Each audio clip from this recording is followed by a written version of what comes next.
পরিবার ছেড়ে বহু মাইল দূরে রাজস্থানে আমাদের তিনজনের একাকী জীবন কেমন কাটছে তারই আরেকটা দিন তোমাদের সাথে শেয়ার করতে চলে এলাম।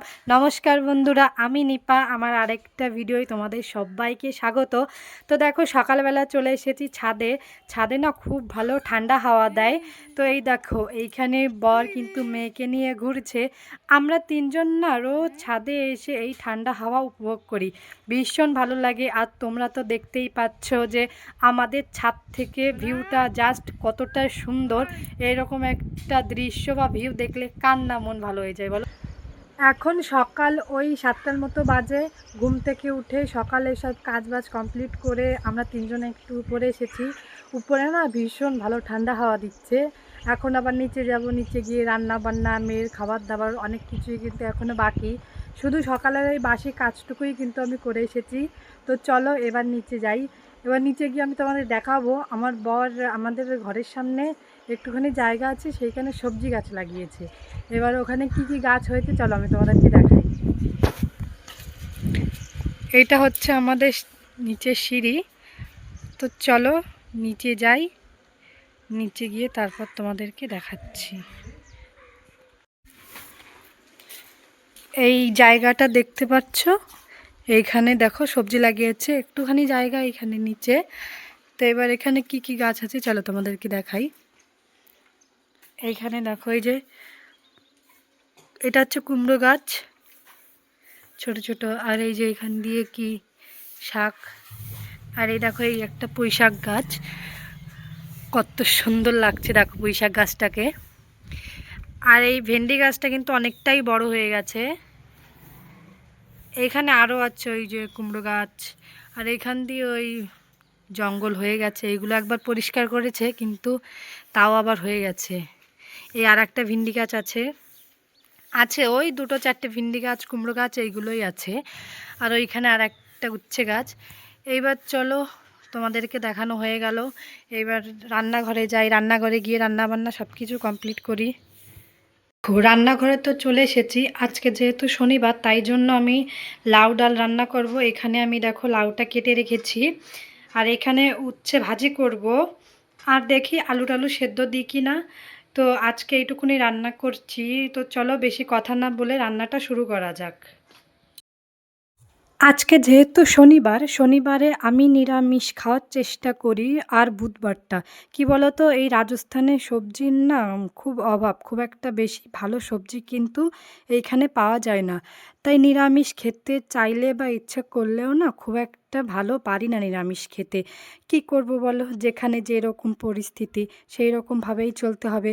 তো এইখানে না আমি ডালটা ভালো করে ভেজে নিয়ে না আমি কুকারে সিটি বসিয়ে দেবো। আমি তাড়াতাড়ি সেদ্ধ করে নেব, কারণ কি বলো তো, আমার একটা বাচ্চা মেয়ে আছে। সময় বাঁচানোর জন্য না আমাকে কিন্তু কুকারে সিটি দিতে হবে ডাল। এইখানে কিন্তু আমি একটা তেজপাতা দিয়ে ডালটাকে ভালো করে ভেজে নিচ্ছি। এবার দেখো, এখানে আমি ডালটা কুকারে সেদ্ধ হতে বসিয়ে দিয়েছি। সেদ্ধ হতে থাকুক, বাকি যে টুকটাক কাজ আছে সেইগুলো আমি কমপ্লিট করে ফেলি চলো। শুধু কাজ করলে তো হবে না, শরীরটা সুস্থ রাখার জন্য তো খেতেও হবে। তাই জন্য দেখো এইখানে পেঁপে নিয়ে এসে গেছি আমরা। দেখো মেয়েকে এইখানে পেঁপে দিয়ে বসিয়ে দিয়েছি, ও কিন্তু খাচ্ছে একা একা। শুধু কাজ করলে তো হবে না, খেতেও তো হবে। এই যে মাম্মা, খা, খাও, এই যে পেঁপে খাও মা। সোনা মাম্মাটা কি এইটা, খাও। ও খাবে কি খাবে না তাই ভাবছে, দেখো। হ্যাঁ হ্যাঁ, খাও খাও খাও, ওইটা ভালো খাবার জিনিস। তোমার সকালে খাবার হয়ে গেছে না, খেয়ে নাও। হ্যাঁ, নেই মাম্মা। যে ডালটা আমি সেদ্ধ করতে বসিয়ে দিয়ে গেছিলাম, দেখো ডালটা কিন্তু খুব ভালোভাবে সেদ্ধ হয়ে গেছে। এবার চলো রান্না বসিয়ে দিই আর তোমাদের সাথে কিছু কথা বলি। 3 বছর ধরে না আমি রাজস্থানে আছি, কিন্তু এখানে এসে আমি একটা জিনিস লক্ষ্য করলাম। এখনের যুগ যেমন অনেকটা পাল্টে গেছে না, কিন্তু এখানে এসে আমি দেখলাম যে রাজস্থানের গ্রামীণ লোকগুলো কিন্তু এখনও ওনাদের সেই 1000 বছর আগের যে শিক্ষা সংস্কৃতি এখনও কিন্তু ওরা এগুলো ধরে রেখেছে জানো। এখনও সেই আগের মতোই এখানে কিন্তু সবটাই আছে। যেমন ধরো ওই মাথায় লম্বা ঘোমটা দেওয়া, পাগড়ি পরা, অল্প বয়সেও ছেলে মেয়েদের বিয়ে দেওয়া। আর একটা কথা কি জানো, এইখানে মেয়েদের তাড়াতাড়ি বিয়ে দিলেও না ওরা শ্বশুর বাড়িতে পাঠায় না। ওদের যখন 18-19 বছর বয়স হয়ে যায় তারপরে গিয়ে কিন্তু ওরা শ্বশুর বাড়িতে পাঠায়। মানে আমাদের মতো সাধারণ মানুষদের বা এরকম মানুষদের কিন্তু জিনিসগুলো খুবই অদ্ভুত লাগে। তো যেখানে যেরকম শিক্ষা সংস্কৃতি। আর আমরা কি করি, সন্ধ্যার পর বা বিকালে আমরা বাজারে যাই যদি কোনো কিছুর কেনার দরকার হয় বা কোনো কিছু দরকার হয়, তাহলে কিন্তু আমরা সন্ধ্যা বা বিকালে যাই। আর এইখানের মানুষ কিন্তু সকাল থেকে বিকাল অবধি সব কিছু করে। সন্ধ্যার পর এইখানে কাউকে কিন্তু বাড়ির বাইরে দেখা যায় না। হ্যাঁ, ঠিকই বলছি, 2026 সালে এসেও কিন্তু এরকম আছে। রাজস্থানের কিছু গ্রামে এইরকম জিনিস বা কিছু কিছু শিক্ষা সংস্কৃতি অনেকটাই কিন্তু আছে। আর দেখো, তোমাদের সাথে কথা বলতে বলতে কিন্তু আমার রান্না অনেকটাই এগিয়ে গেছে। আজকে যেহেতু নিরামিষ, তা কি বলো তো, আমি না মুগ ডাল খুব একটা খেতে ভালোবাসি না, কারণ মুগ ডালে না আমার প্রচুর পরিমাণে গ্যাস হয়ে যায়। কি করব এখন, খেতে না পারলে তাও হালকা একটুখানি খাবো। তাছাড়া আম আছে, দুধ আছে, তাই দিয়ে খেয়ে নেব। ওই মেয়ে পেটে আসার পরের থেকে না আমার মুগ ডালে গ্যাস হয়ে গেছে। যখনই আমি মুগ ডাল খাই তখনই কিন্তু আমার গ্যাস হয়ে যায়। এটার কি করা যায়, তোমরা কেউ যদি জেনে থাকো অবশ্যই কিন্তু আমাকে একটু বলো। আমি রান্নাবান্নাটা কিন্তু সবসময় একদম সিম্পল রাখার চেষ্টা করি। মশলা কিন্তু আমি একদম খেতে পারি না। আমার ওই গ্যাসের সমস্যা, প্রচুর পরিমাণে গ্যাসের সমস্যা, সেই জন্য কিন্তু আমি মশলার জিনিস খুব একটা খেতে পারি না। তাই জন্য প্রথমে ওই একটুখানি জিরা সম্বরা দিয়ে লাউটাকে ভালো করে ভেজে, লঙ্কা আর একটুখানি ওই ভাজা জিরের গুঁড়ো বলো বা তেলে ভেজে নিয়েছি, সেইটাকেই একটুখানি দিয়ে নাড়িয়ে চাড়িয়ে ভালো করে ভেজে নিয়ে একটুখানি টমেটো আর ডালটা দিয়ে আমি কিন্তু জলটা দিয়ে ফুটোতে দেব। সামনেই কিন্তু একটা স্পেশাল দিন আছে। কি স্পেশাল দিন, আমি কিন্তু তোমাদের সাথে আস্তে আস্তে সবটাই শেয়ার করব। তো আজকে শেয়ার করছি যে আমরা তিনজন আমাদের একাকী জীবন কিভাবে কাটছে রাজস্থানে, বা রাজস্থানের কিছু শিক্ষা সংস্কৃতির ব্যাপারে তোমাদের যদি আমি বলতে পারি আর যদি জানাতে পারি, তাহলে কিন্তু অবশ্যই আমারও ভালো লাগবে। কারণ আমাদের মতো অনেক মানুষ আছে জানেন তো, যারা অনেক জায়গার বিষয়ে কিন্তু অনেক কিছুই জানে না। আমিও কিন্তু জানতাম না। তারপর যখন আমি এখানে এসেছি, দেখেছি, আমি কিন্তু অনেক কিছু জানতে পেরেছি, বুঝতে পেরেছি যে না, এখনও এই রকম শিক্ষা সংস্কৃতি এরা ধরে রেখেছে।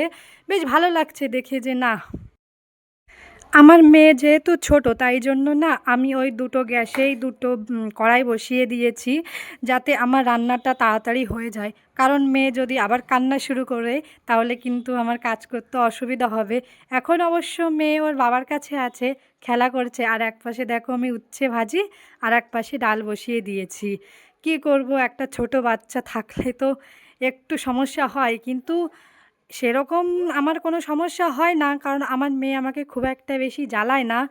এবার দেখো আমি ডালে জলটা ঢেলে দেব। দেওয়ার পরে না এটাকে ভালো করে নাড়িয়ে মিশিয়ে নিয়ে আমি এইটাকে ঢাকা দিয়ে দেব কিছুক্ষণ ফোটানোর জন্য। এই ডালটাকে না ভালো করে ফোটাতে হবে, তাহলে কিন্তু ডালের স্বাদটা আরও বেশি হবে।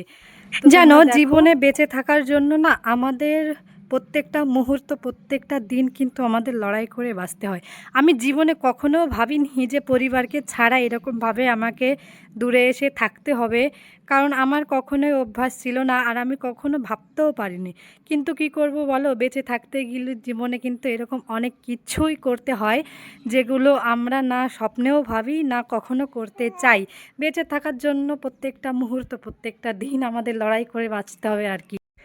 তোমাদের সাথে অনেক গল্প করতে করতে দেখো আমার ডালটা প্রায় হয়ে এসেছে।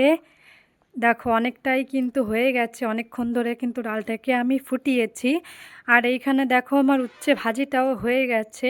তো দুটো জিনিসই কিন্তু আমার রান্না হয়ে গেছে। এবার আমি না উচ্ছে ভাজিটাকে নামিয়ে নেব একটা বাটিতে, আর ডালটাকেও ঢেলে নেব। কারণ মেয়ে আবার কান্নাকাটি করবে, তো বলা যায় না, বাচ্চা মানুষ, ওর কোনো তো আর ঠিক নেই। এবার উচ্ছে ভাজি আর ডালটাকে নামিয়ে না আমি ভাত বসিয়ে দিয়েছি, আর তার পাশেই আমি কুকারে দুটো তিনটে আলু সেদ্ধ হতে বসে দিয়েছি। কারণ আমি না আলু সেদ্ধ খেতে ভীষণ ভালোবাসি, তাই জন্য। আর এই দেখো এইখানে কিন্তু ডালটা নামিয়ে নিয়েছি আর এইখানে উচ্ছে ভাজি। তো আজকের ভিডিওটা এই পর্যন্ত। তোমাদের যদি আমার ভিডিও ভালো লাগে আর এই রকম রাজস্থানের বিষয়ে যদি তোমরা জানতে চাও, তাহলে কিন্তু অবশ্যই আমার চ্যানেলটি সাবস্ক্রাইব করে রাখতে হবে এবং আমার ভিডিও লাইক শেয়ার কমেন্ট করতে হবে। তো এই রকম ভিডিওর জন্য অবশ্যই কিন্তু এই কাজগুলো তোমরা করবে আর সাপোর্ট করে আমার পাশে থাকবে। দেখা হচ্ছে পরবর্তী ভিডিও। ততক্ষণ সবাই তোমরা ভালো থেকো, সুস্থ থেকো।